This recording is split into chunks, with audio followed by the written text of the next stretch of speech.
Эзэн бурхан минь танд үнэхээр бид нар баярлалаа. Та бидний дунд агуу ажлаа хийж агаад та өөрийгөө үгээр гэрчилж агаад баярлалаа эзэн минь. Та бидний дунд үнэхээр өөрийгөө харуулж агаад баярлалаа эзэн минь. Есүс таны хүчийг бид нар магтъя.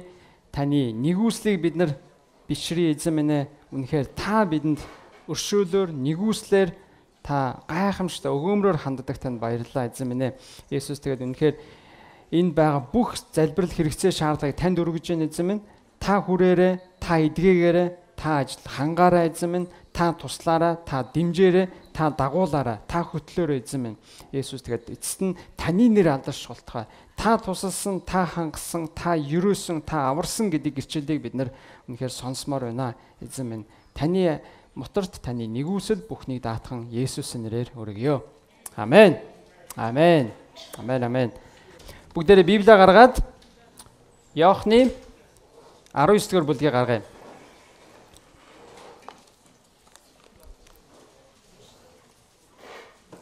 Үнэхээр Бурхан бидний дунд ажиллаж байгааг сонсоход танд урам орж гэнэ үү? Бурхан ажиллаад байгааг харж гэнэ үү таны нүд? Эсвэл бид нар юм зохиож яриад байгаа юм болов? Зохиомл түүх, зохиомл гэрчлэл хийж яриад байгаа юм болов? Үнэхээр үгүй. Яагаад гэвэл эзэн өөрөө амьд учраас, эзэн өөрөө гайхамшигтай, нэгүүлсэнгүү, өршөөнгүү, өгөөмөр учраас бидний дунд энэ бүхнийг хийж байгаамаа.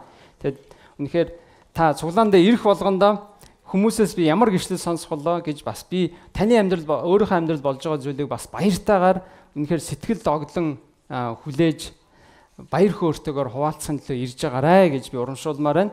Тэгээд бас үнэхээр цуглаан дээр ирэхийн бас нэг зорилго нь энэ шүү. Бид нар биенээсээ урам авах гэж, биенээсээ хүч авах гэж, биенээсээ үнэхээр Бурханы хийж байгаа ажлыг сонсох гэж бид нар бас ирдэг юм аа. Мэдээж Бурхан цуглаанаар дамжуулан олон зүйл хийдэг. Гэхдээ нэг чухал ажил маань яг энэ Бурханы хийж байгаа ажлыг, гэрчлэлийг сонсохын тулд бид нар цугладаг.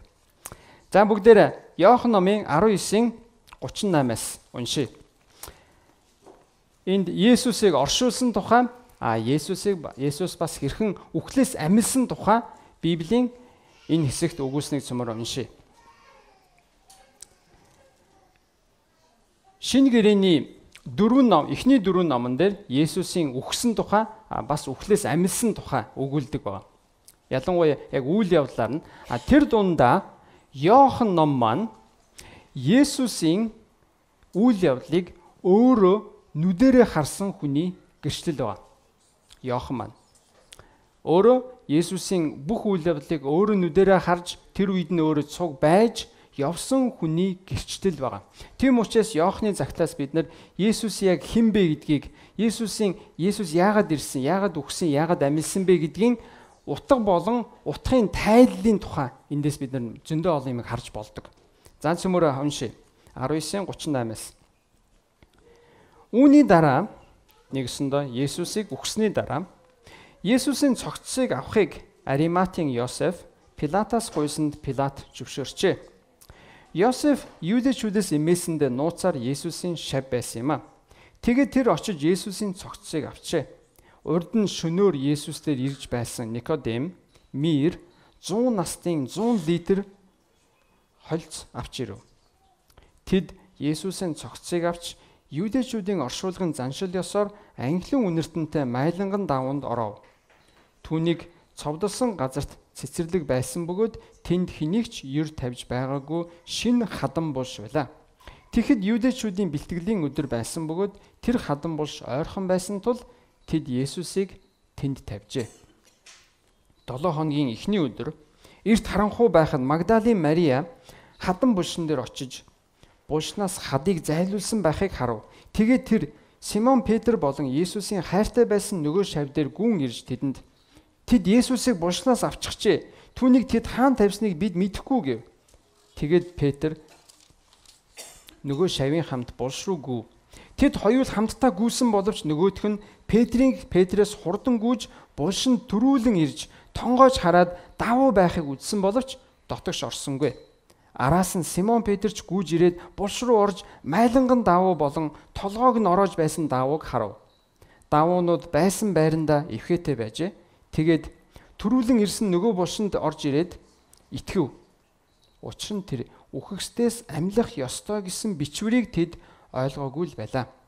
Ингээд шавнар нь өөрсдийнхөндөө буцав. Харин Мария булшны гадаа зогсоод уйлж байлаа.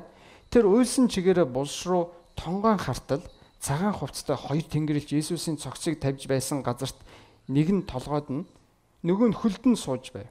Тэд түнд "Эмэгтэй, чи юунд уйлна вэ?" гэсэн тэр. "Тэд эзнийг минь авчихсан байна. Тэд түүнийг хаан тавьсныг би мэдэхгүй" гэв. Тэр ингэж хэлээд эргэхдээ Есүсийн зогсож байхыг харсан боловч тэр нь Есүс байсныг таньсангүй. Есүс түнд "Эмэгтэй, чи юунд уйлна вэ? Чи хэнийг хайна вэ?" гэж асуув. Түүнийг цэцэрлэгч байна гэж бодоод тэр түнд "Эзэн, хэрэв та түүнийг зөөсөн бол хаан тавьснаа надад хэлнэ үү? Би түүнийг авах гэсэн юм" гэв. Есүс "Мария" гэлээ. Мария эргэнгүүтээ түнд еврейгээр "Рабуни" багш гэсэн утгатай гэжээ. Есүс "Би эцэгтэй хараахан дээш очоогүй байгаа тул надад гар бөөхөр.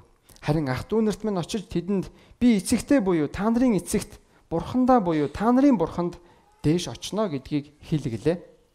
Магдалины Мария ирж шавнарт "Би эзнийг харлаа" гэд Есүсийн өөрт нь айлдсныг тэдэнд хэлв. 7 хоногийн эхний өдөр тэр өдрийн үдэш шавнар нь юудэчүүдээс айснаас үүдээ төгссөн байваа. Есүс ирээд тэдний дунд зогсож тэдэнд "Амар амгалан та нарт байх болтугай" гэв. Үүнийг айлдаад тэр тэдэнд гар хажуугаа үзүүлв. Шавнар нь Есүс эзнийг хараад ихэд баярлав. Есүс дахиж тэдэнд "Амар амгалан та нарт байх болтугай" гэв. "Эцэг намайг илгээсний адил би бас та нарыг илгэнэ" гэв. Үүнийг айлдаад тэр тэдэнд л үлийн ариун сүнсийг хүлээн авахтун. Та нар хэний нүглийг уучлана, тэд уучлагдана. Та нар хэний нүглийг үл уучлана, тэд үл уучлагдах болно гэж айлдав. Харин 12-ийн нэг болох ихэр гэгддэг Томас Есүсийг ирэх үед тэдэнтэй хамт байгаагүй ажээ.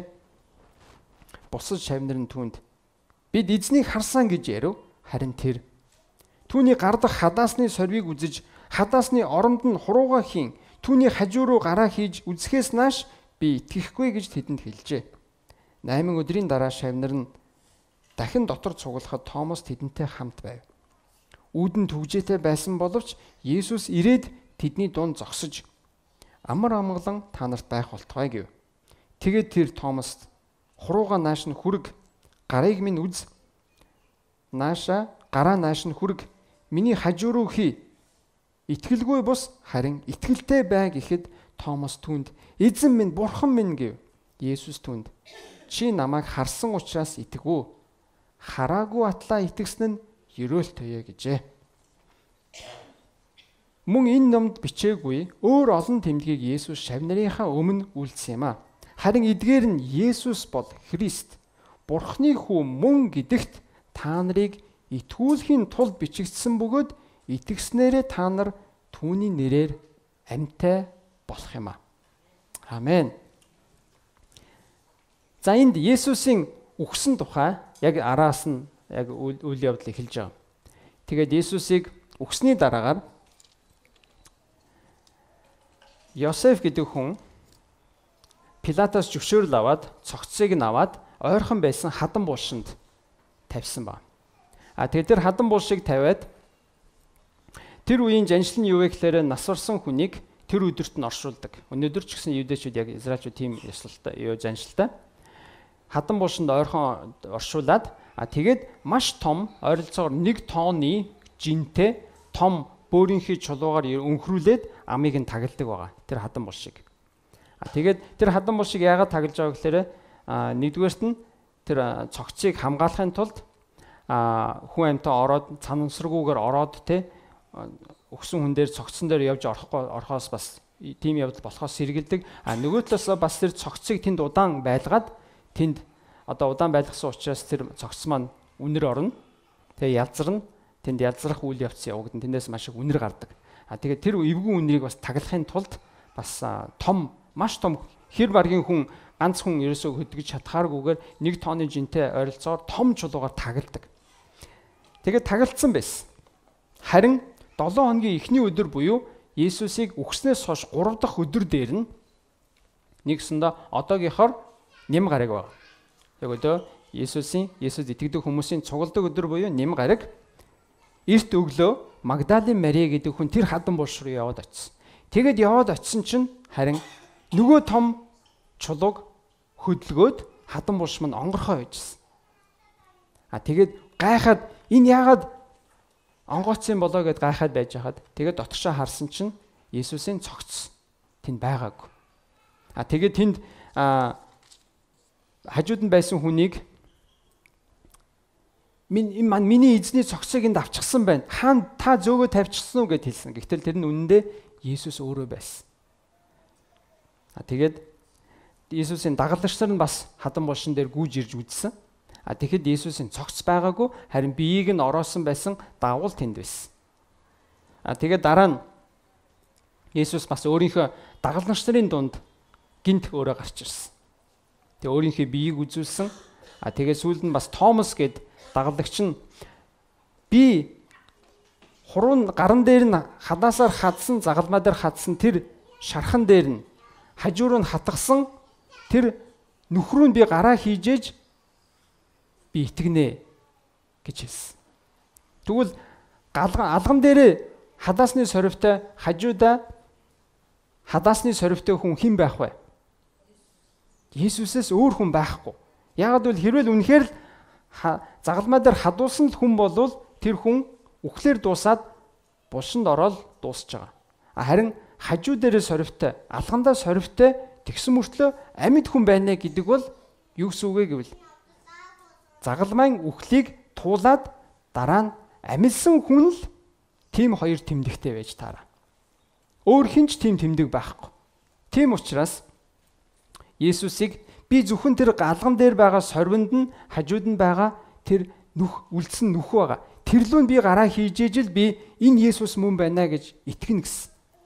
Тэгээд яг Томас гэдэг тэр тэгж хэлсэн дагалдагч дээрээ Есүс өөрөө гарч ирээд за чи итгэхгүй байсан. Одоо миний энэ галгыг бариад үз. Миний хажуу руу тэр гараа хийгээд үз. Би мөн байна уу? Биш байна уу гэж хэлсэн. Тэгээд Томас өөрөө эзэн минь ээ, бурхан минь ээ гэж хэлээд үнэхээр тэр үхлээс амилсан Есүс мөн байна гэдгийг ойлгож таньсан ба. Тэгээд энэ бүйл явдлын дараагаар энэ номыг бичсэн Иохан маань нэгэн чухал зүйлийг хэлж байгаа. Тэр юу вэ гэвэл Есүс энэ номонд бичигдээгүй өөр олон тэмдгийг шавь нартаа үзүүлсэн гэж байна. За тэгвэл Есүс өөрийнхөө тэр шарх сорвийг үзүүлсэн нь зөвхөн нэг нь байх нь байна, тийм. Тэгвэл Есүс өөрийнхөө би нөгөө загалмаа дээр хадуулсан үхсэн Есүс чинь би мөн гэдгийг батлах олон зүйлийг, олон тэмдгийг, олон баталгаа нотлогоог дагалдагч нартаа үзүүлсэн гэсэн үг. Харин тэр болгоныг энэ номонд бичээгүй гэж Иохан хэлж байна. Харин тэгвэл энэ бүхнийг бичиж үлдээж байгаагийн зорилгоо Иохан энд маш тодорхой хэлсэн. Тэр нь юу вэ гэвэл 31-р эшлэл дээр байна. Харин эдгээр нь Есүс бол Христ, Бурхны хүн мөн гэдэгт та нарыг итгүүлэхийн тулд бичигдсэн юм аа.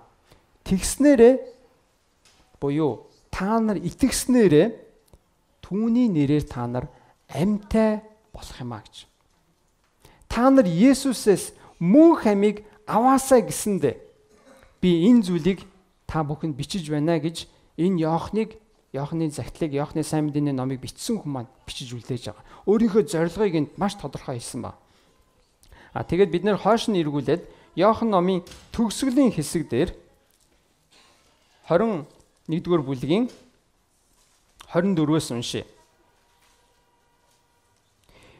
Эдгээрийг гэрчилж, эдгээрийг бичсэн нь энэ шавь муу юм аа. Түүний гэрчлэл үнэн гэдгийг бид мэднэ. Есүсийн үйлдэлсэн бас өөр олон үйлс бий. Хэрв тэдгээрийг нэг бүрчлэн бичсэн бол бичигдсэн номуудыг нь энэ ертөнцөж багтаахгүй байхсан гэж би боддгоо. Яг энэ захидлыг Иохан маань өөрөө ингэж төгсөж байгаа. За би энэ бүхнийг үнэн зөвөөр нь шударгаар нь болсноор нь бичиж үлдээлээ.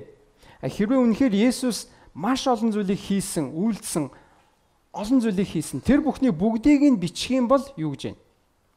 Энэ дэлхийд ч багтахааргүй их зүйл болно. Тийм учраас би хамгийн чухал, хамгийн та нарт ойлгомжтой, шаардлагатай гэсэн зүйлсийг цуглуулж, гэрчилж бичлээ гэдгийг энд хэлж байгаа гэсэн үг. Тэг үнэхээр Есүсийн үхлээс амилсан гэдэг бол бидний Христэд итгэдэг итгэлийн маш том суурь байгаа. Хэрвээ Есүс үхлээс амилаагүй бол бидний итгэл хов хоосон, утга учиргүй, ямар ч найдваргүй болох байсан гэж Паул 1-р Коринт дээр бичсэн ба. Тэгээ Есүс үхлээс амилахдаа бид нар хэд хэдэн зүйлийг ойлгох хэрэгтэй. Зүгээр нэг түр зур үхээд ч юм уу түр зур нэг ухаан алдаад буцаад амь орсон зүйл биш байсан. Яг Есүс үхчихсэн байсан. Амьсгал хураацсан. Тэнд цохилж байгаа зүрх байхгүй. Тэнд амьд хүний ямар шин тэмдэг байхгүй байсан гэдгийг нотолсон зүйл байсан. Тийм учраас Есүсийг загалмаагаас буулгаад хадан буушинд хийсэн ба. Есүс маань бас өөрийнхөө махан биеэр амилсан гэдгийг ойлгох хэрэгтэй.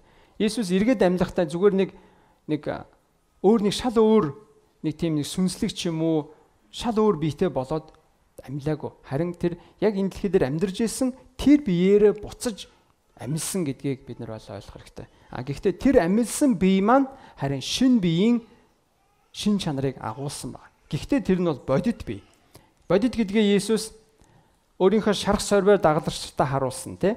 Дээрээс нь Есүс өөрөө бүр загас идэж та нар надад итгэхгүй байгавал би бүр та нарын хийж байгаа хоолноос идье гэд Есүс загас идээд би бол яг л та нартай адилхан энэ махан бие маань хിവэрэ гэдгээ батлахын тулд бүр хоол идэж дагалдарч нартайгаа харуулсан ба. Тэг үнэхээр Есүсийн үхлээс амилсан гэдгийг зохиох бол бараг боломжгүй. Хэд хэдэн зүйлийг би хэлээ л да. Есүс үхчихсэн юм аа. Тэгвэл Есүс үхлээс амилсан гэдэг энэ зүйлийг зохиож юм уу? Би болоогүй, бодитоор болоогүй үйл явдлыг болсон юм шиг болгож ярих, эсвэл энийг түүх болгоно гэдэг бол үнэхээр боломжгүй байсан. Яагаад гэвэл хуучин гэрэн дээр модонд өлгөгдсөн хүн бол хараагдсан нэгэн гэсэн байна. Модонд өлгөгдөж үхсэн нэгэн бол хараагдсан. Нэг өсөндөө Есүсийн үхэл бол хараал байсан. Есүсээр Бурхны тавьсан хүн төрлөختний гин нүглийн өмнөөс тавьсан шийтгэлийн биелэл нь буюу Есүс бидний өмнөөс хараагдаж үхсэн байна. Тийм учраас тэгвэл хараагдсан үхлээр үхсэн нэгнийг амилсан гэдэг яриа зохионо гэдэг бол үнэхээр боломжгүй. Ялангуяа бид нар энд юудэчүүдийн ахуй соёлыг, юудэчүүдийн түүхэн нөхцөл байдлыг бодох хэрэгтэй. Дээрэс нь Есүсийн шарил энэ байна гэдэг зүйлийг хизээч түүхэнд гаргаж ирээгүй. Есүсийг мэдээж үхсний дараа хадан буушинд оршуулсны дараа харин Есүс тэндээс амилчихсан учраас Есүсийн шарил энэ шарил үнэхээр чухал шүү гэдэг зүйл Христ итгэлд байхгүй. Өнөөдөр Христийн шарил энд байсан, Христийн чанар энд байгаа, Христийн яс нь энэ байна гэдэг Есүсийн үхэлтэй холбоотой зүйлийг дээдэлдэг, хүндэлдэг ёс заншил Христ итгэлд байхгүй. Харин өнөөдөр бусад шашинд бол шашныг үндэслэгчийнх нь магадгүй чандар хэрэгжилжсэн эд зүйлийг юм уу эсвэл чандрыг нь дээдлэх эсвэл янз бүрийн улс орнуудаар аваачих, тойруулах зүйл байдаг. Харин Есүсийн хувьд тийм байхгүй. Есүсийн шарилыг нь, ясыг нь эсвэл чандартай холбоотой зүйлийг дээдэлдэг тийм боломжлол юуч байхгүй.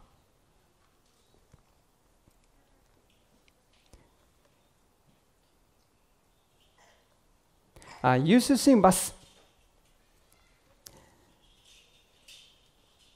амьдарч исэн үхсэн тэр цаг үед 7 хоногийн үед хамгийн чухал өдөр нь юу вэ гэвэл Шабат өдөр буюу одоогоор бидний бэм гараг байгаа. Бэм гараг маань юудэчүүдийн амардаг бүх ажилласаа зай чөлөө авч амардаг Бурхны хүндлэг өдөр нэс. Нэгсэндээ тэдний цагийн хуваарийн хамгийн чухал, хамгийн хүндэтгэлтэй өдөр нь бям гараг байсан. Харин тэгвэл Христ итгэгчдийн хувьд өнөөдөр Есүсийг үхлээс амьсны дараа хамгийн чухал өдөр нь бям гараг биш, нэм гараг болсон. Тэгвэл өнөөдөр одоо жишээлбэл бид нар нэм гарагт бид нар амарч байна те. Тэгвэл энэ амарж байгаа энэ өдрийг бид нар нэгд өдөр ч юм уу өөр нэг өдрөл аваач гэж бодъё. Тэгэх юм бол тэгвэл тэр өдөр маань одоогийн байгаагаас хамаагүй илүү ач холбогдолтой, үнэхээр үндэслэлтэй гэсэн үедэл тэр өөрчлөлт хийгдэх. Харин тэгвэл Иесус итгэдэг хүмүүсийн хувьд бям гарагаас илүүгээр нэм гараг нь илүү чухал болсон нь юу вэ гэвэл Есүсийн амьсанд байгаа. Есүсийн амьсан өдөр нь нэм гараг байсан учраас тэр өдөр Есүс итгэгчид цугладаг болсон. Тэр өдөр Есүс өөртөө цуглаад хүндэтгэлээ өргөдөг, Бурхныг дээдэлдэг, Есүсийг хүндэлдэг болсон ба. Тэгэд Есүс өөрийнхөө бас амьсан гэдгийг олон зүйлээр нотолсон. За бид нар сая сонслоо те, дагалдагч нартаа харуулсан, өөрийгөө харуулсан. Түүнээс гадна бас 500 хүмүүст тэр хүмүүсийн нэр нь өнөөдөр бичигдээгүй боловч харин 500 хүмүүст Есүс өөрийгөө баталж би амьд шүү гэдгээ бол харуулсан ба. Нөгөө талаасаа бас Есүсийн амьд шүү, үхлээс амьсан гэдгийг Иерусалимд буюу Есүсийг цовдлсон, алсан тэр газар Есүсийг амьсан гэдэг номлоно гэдэг бол маш их хүндрэлтэй тулгарх байсан. Есүсийг цовдлсон тэр газар, Есүсийг үхүүлсэн тэр газар харин Есүс амьдаа гэж номлоно гэдэг бол үнэхээр хэрвээ Есүс үхээд дуусчихсан байсан бол хамгийн том эсэргүүцэлтэй тулгарх газар нэг. Та төсөөлөд үзтээ. Есүсийг өнөөдөр Улаанбаатарт хэрвээ цовдлсон байсан бол Улаанбаатарт Есүсийг амьд гэж номлоно гэдэг бол хамгийн их эсэргүүцэлтэй тулгарна. Магадгүй өөр нэг хөдөө газар очиод эсвэл өөр нэг улсад очиод тэр Есүс амьдаа гэж номлоход бол магадгүй амархан. Яагаад гэвэл үхсэн газар нь өөр учраас. Харин яг тэр үхсэн газар нь эргээгээд Есүс амьд гэж номлоно гэдэг бол хамгийн том эсэргүүцлийг давж ээж, хамгийн том нотлогоотой байж ээж зоригтой тэнд дуурах үг байгаа. Харин тэгвэл Есүсийн дагалдагч нарын хамгийн зоригтой, хамгийн тод томрон гэрчилж исэн гэрчил нь юу байсан бэ гэвэл Есүс амьсан гэдэгт л байсан. Бид нар Үлс номыг хэрвээ унших юм бол эхний хэсгүүдээр ялангуяа Есүс амьсан, Есүс үхлийг ялсан гэдэг зүйлийг л дагалдагч нар номлож исэн. Есүс та нарын алсан Есүс амьсан гэдгийг л номлож исэн. Өөр зүйлийг илүү чухал үзээгүй. Тэр өнөөдөр амьд шүү гэдгийг дагалдагч нар номлож исэн. Тэгээ бид нар бас заримдаа шинжлэх ухаанд бол хүн амьлна гэж байхгүй штэ гэж хүн бас хэлж магадгүй. Гэтэл үнэндээ бид нар шинжлэх ухаан гэдэг маань өөрөө юу вэ гэдгийг ойлгох хэрэгтэй. Шинжлэх ухаан гэдэг бол зүгээр байгаа зүйлийн байгаль дэлхийн үзэгдэл явц юмыг дүрсэлдэг, судалдаг л ухаан байна. Байгаа зүйлийг судалдаг ухаан. Тэрнээс биш шинжлэх ухаан нь өөрөө аливаа зүйлийг тодорхойлогч бол биш. Шинжлэх ухаан өөрөө шин зүйлийг, шин үйл явдлыг тодорхойлогч нь биш. Бурхан өөрөө тэр шинжлэх ухаан гэдэг ухаанаас дээгүүр.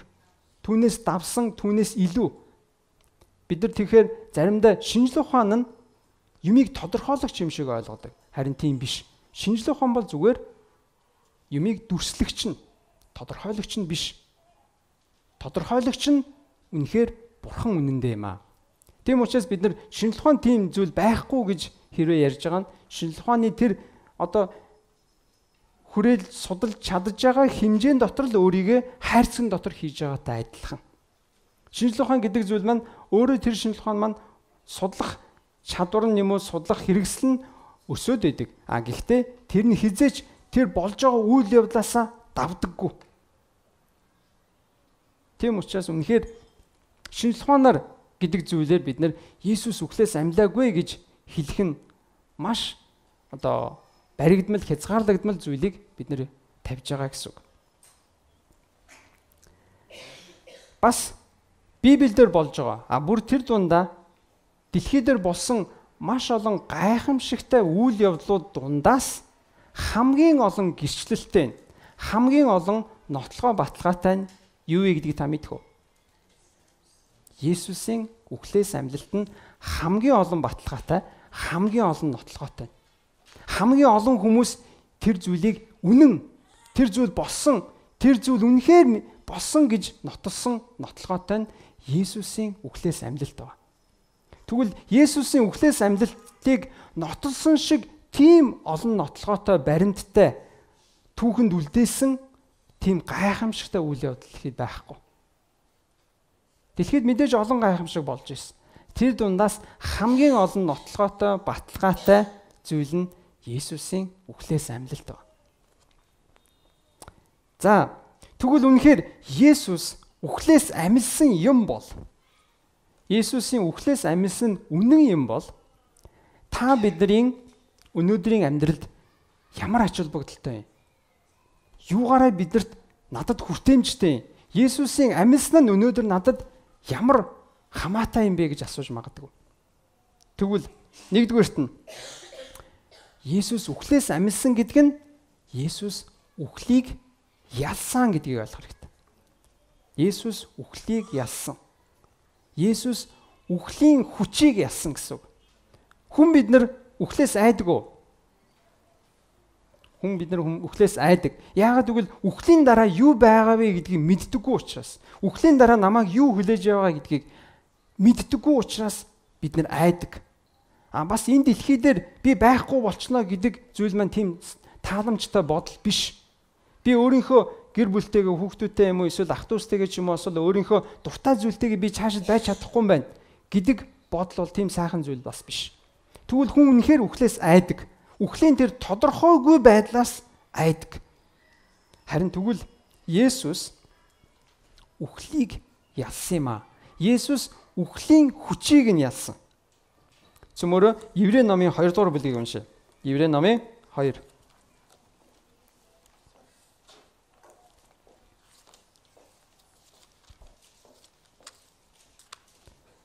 Хэдгээр хуудсан дээр энэ хэлээрэй.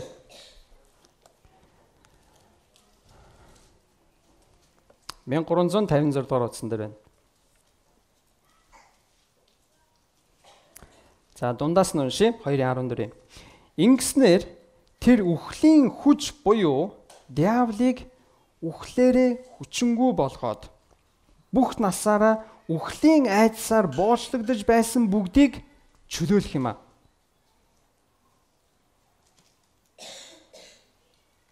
Ингэснээр тэр үхлийн хүч буюу диаволыг үхлээрээ хүчингүй болгоод бүх насаараа үхлийн айдсаар боочлогдож байсан бүгдийг чөлөөлөх юм.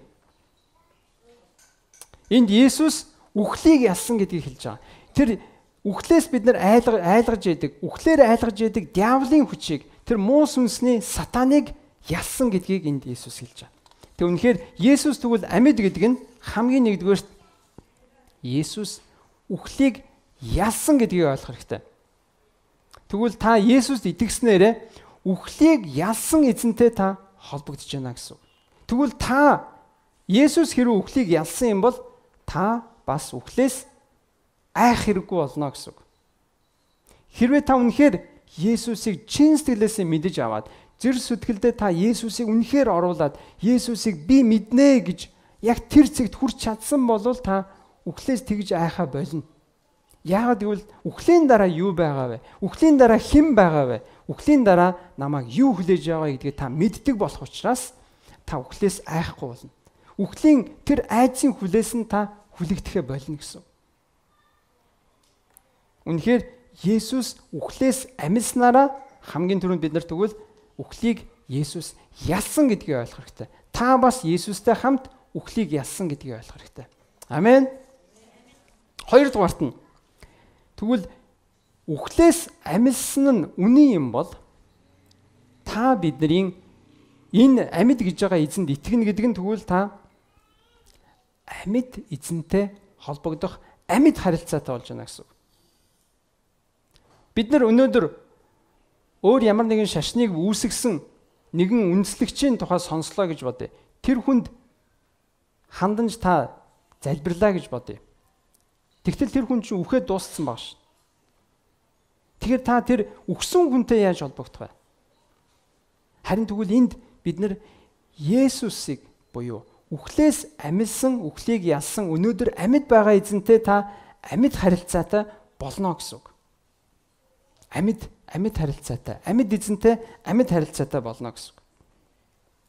3 дугаарт нь тэгвэл та хэрвээ үхлийг ялсан Есүстэй холбогдсон бол таны амьдралыг амьд эзэн удирдах байна гэсэн үг.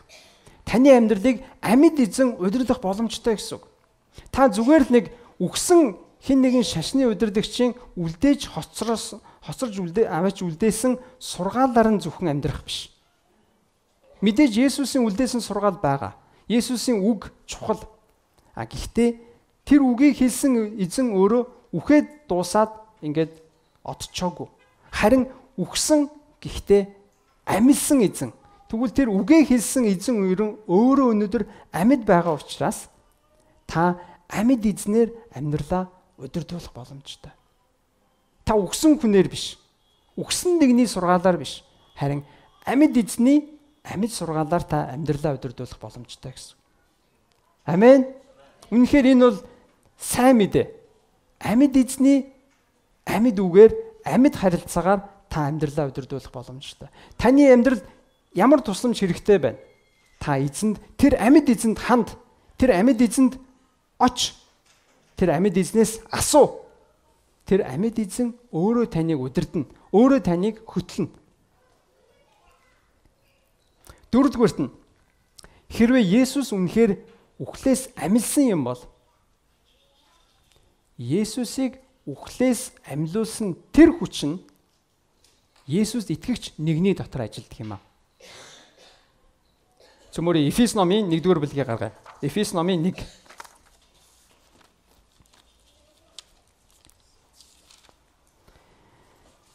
Эфес номын 1-р бүлгийн 17-оос.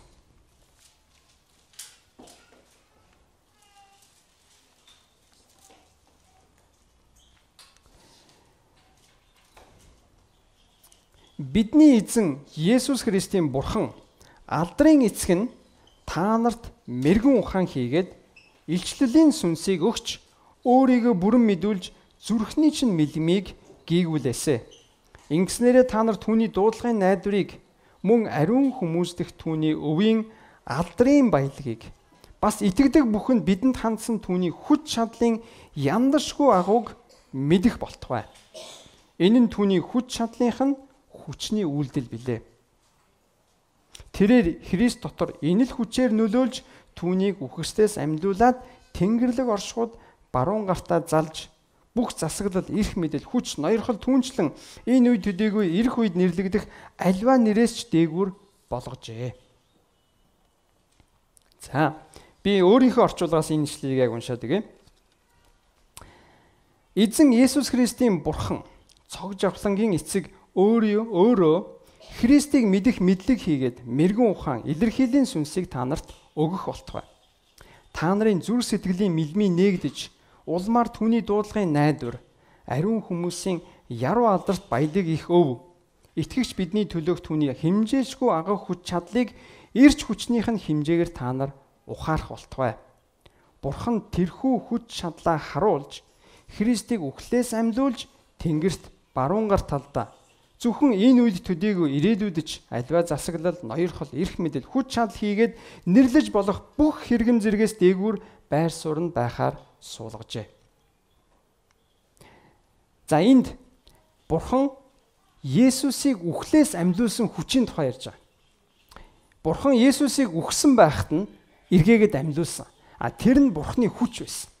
Тэгвэл яг тэр Есүсийг үхлээс амьлуулсан тэр хүч нь хаана ажилдаг вэ гэвэл 19 дэх эшлэл дээр байгаа. Итгэгч бидний төлөөх түүний хэмжээшгүй агуух чадлыг та нар ухаарах болтугай. Тэр чадлаараа тэгвэл тэр Бурхныг Есүсийг үхлээс амьлуулсан хүч нь бидний амьдралд ажиллаж байдгаа гэдгийг энд хэлж байгаа. Есүсийг үхлээс амьлуулсан хүч нь Есүст итгэгч нэгний дотор ажиллаж байгаа. Энэ ямар мэдээ вэ? За бид нар янз бүрийн үлгэр домог байдаг те. Надад нэг тийм одоо ижидийн хүч байдаг. Тэгээ би хүмүүсийг янз янз болгодог ч юм уу. Эсвэл хүнд ам өгдөг, эсвэл өхүүлдэг ч юм уу. Тийм нэг одоо үлгэр домог шиг. Үнэхээр Есүсийн хувьд үхлээс амьлсан тэр хүч нь таны дотор Есүсийг хүлээж авсан Есүст итгэдэг хүний дотор ажиллаж байдаг юм аа. Амен. Энэ үнэхээр сайн мэдээ. Тэгвэл Есүсийг үхлээс амьлуулсан хүч нь та бидний дотор ажиллаж байдаг учраас өнөөдөр хүмүүс эдгэрч байгаа. Өнөөдөр хүмүүс шин амьтаа болж байгаа. Тэр үхлээс амьлуулсан хүч ажиллаж байгаа учраас хүмүүс нүдэн нээгдэж байгаа. Есүсийг үхлээс амьлуулсан хүч өнөөдөр ажиллаж байгаа учраас үхмэл амьдралтай байсан хүн өнөөдөр цоошин амьдралтай болж байгаа.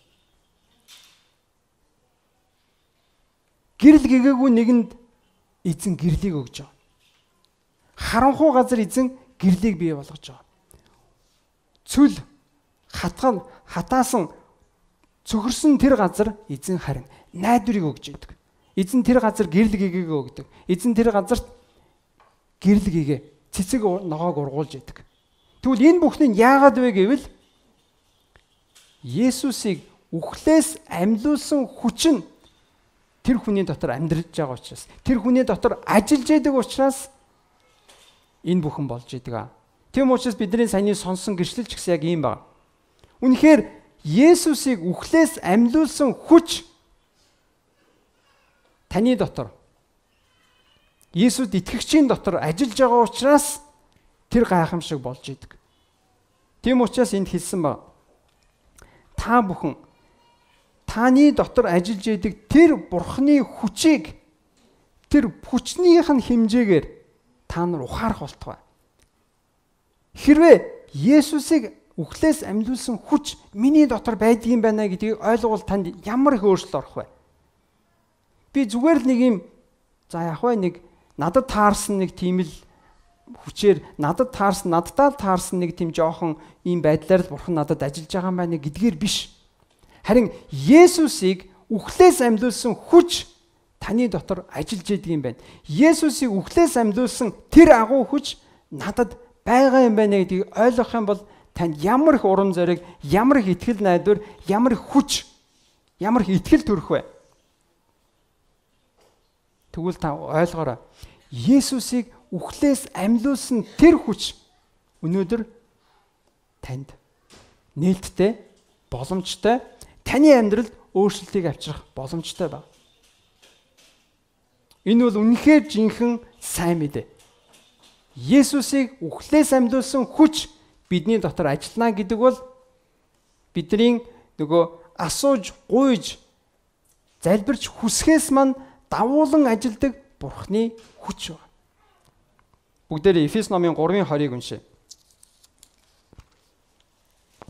Тэгвэл Эфес номдэр сая бидний дотор ажилдаг хүч гэдгээр юу хэлж байна гэвэл Есүсийг үхлээс амьлуулсан хүчийн тухай ярьж байгаа. Энэ бол зүгээр нэг баг зэргийн хүчийн тухай яриагүй. Зүгээр нэг жоохон яах вэ гэсэн тийм хүчийн тухай яриагүй. Харин тэгвэл үхлийг ялсан харанхуй газар гэрлийг авчирдаг, хүмүүсийг чөлөөлдөг, идгээдэг, хүмүүсийг өөрчилдөг тийм хүчийн тухай ярьж байгаа.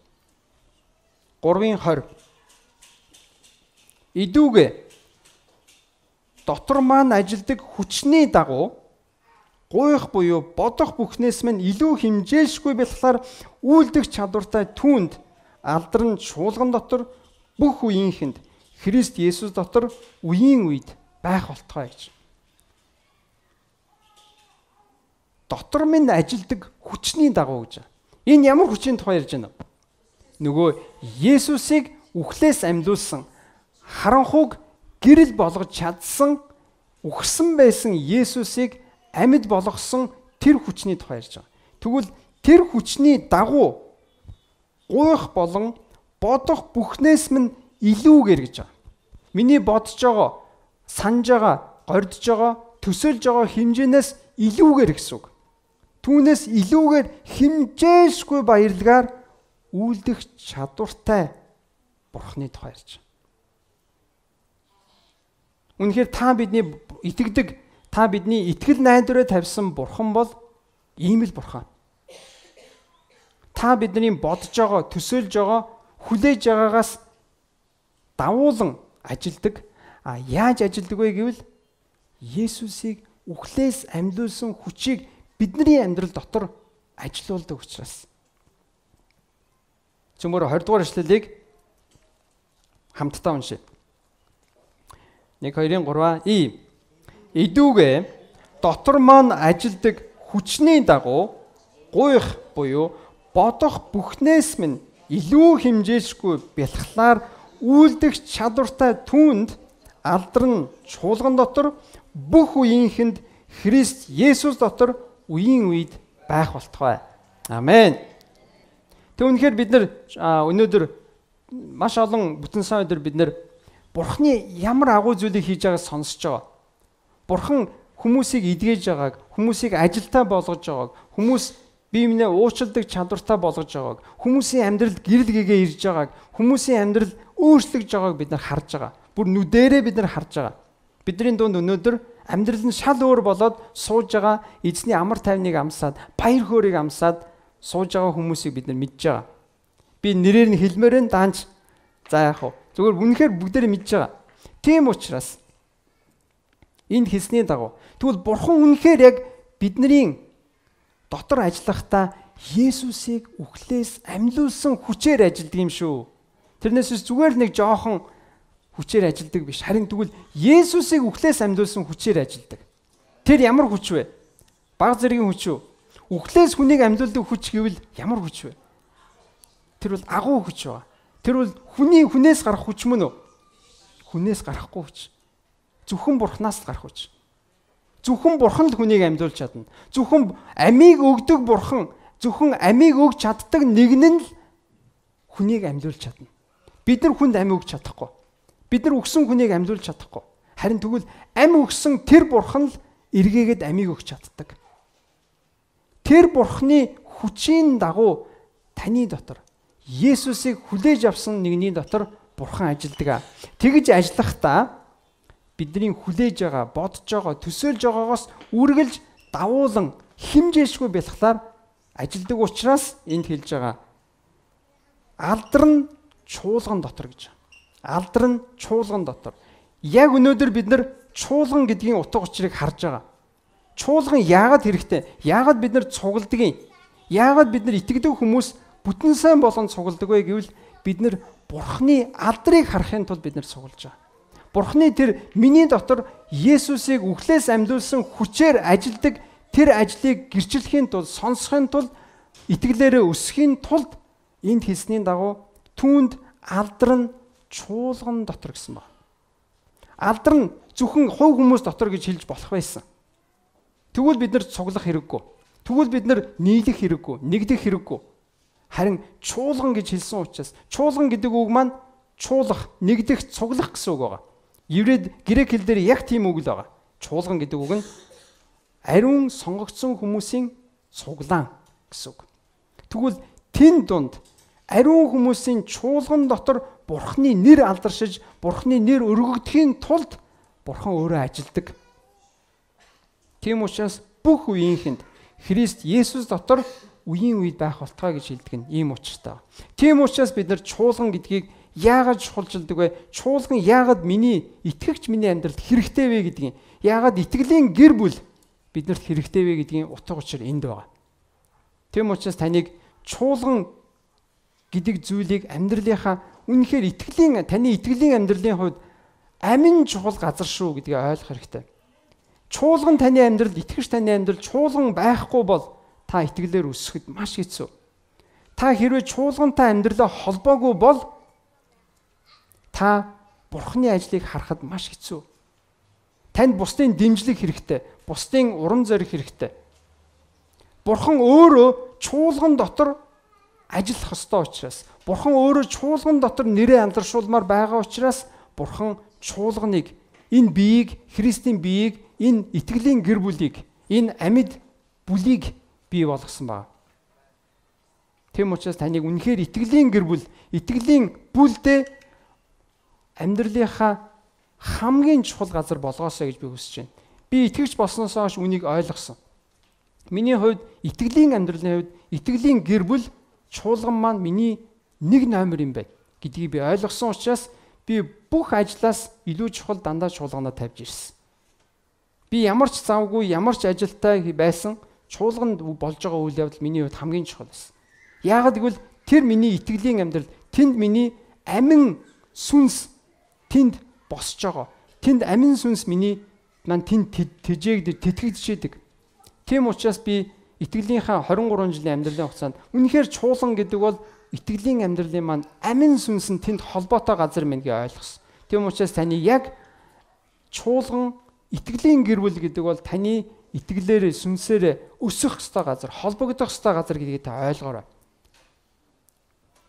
Үнэхээр тэгээд Есүсийг үхлээс амьлуулсан хүчээр Бурхан бидний дотор ажилдаг юм байна гэдгийг сонсох нь үнэхээр танд итгэл найдар өгсөн байх болтугай, танд урам зориг өгсөн байх болтугай, танд урагшаа алхах гэрэл гэгээ найдар өгсөн байх болтугай. Амен.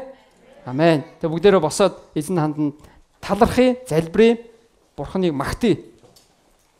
Үнэхээр Есүс өөрөө үхлээс амьлаад тэр үхлээс амьлсан хүчээрээ таны зүрхэнд амьдрал ажиллаж яадаг гэдгийг сонсоход тань үнэхээр баяртай байгаа гэж би бодож байна. Бүгдээрээ Бурхан талархацгаая, магтцгаая. Бүгдээрээ залбирая. Халелуя. Есүс эзэн минь ээ, үнэхээр тань бид нар баярлалаа. Та үхлийг ялсан эзэн. Үхлээс амьлсан эзэн. Та амьлаа зогсохгүй.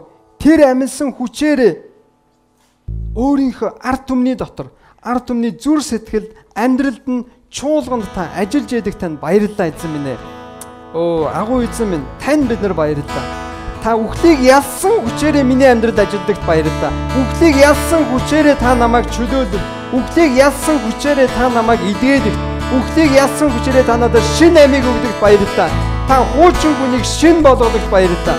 Энэ бүхний үхлийг ялсан таны хүчин байгаа учраас баярлалаа Есүс. Таныг магтъя, таныг хүндэе Есүс. Бүгдээ эзэн үнэхээр алга тушээ. Эзэн үнэхээр талархъя Есүс. Халелуя. Баярлалаа Есүс. Баярлалаа.